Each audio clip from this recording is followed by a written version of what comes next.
Welcome to TSS Associates Guide for the Bosch Generation 2 Mini Split. Today, we'll show you how to troubleshoot in P3. Let's get started.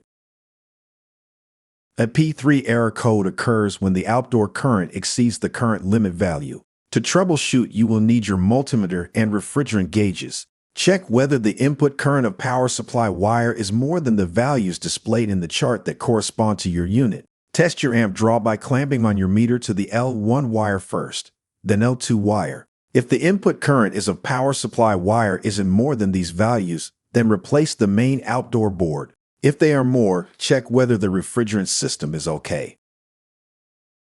Then check whether the outdoor ambient temperature is higher than 122 degrees Fahrenheit. The ambient sensor is 10 k-ohm at 77 degrees Fahrenheit thermistor.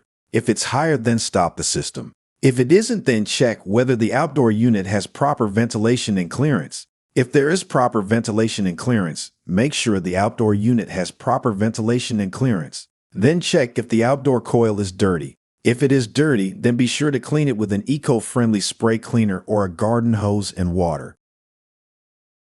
Next, check if there is any leakage with refrigerant pipe. If there is, extract the refrigerant, then use the high-pressure nitrogen or refrigerant to blow pipe.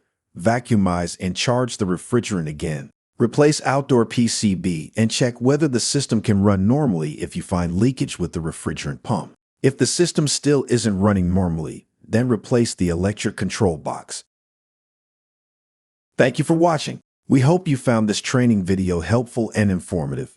If you have any questions or need further assistance, please don't hesitate to reach out. Like, share, and subscribe for more valuable content. Have a great day.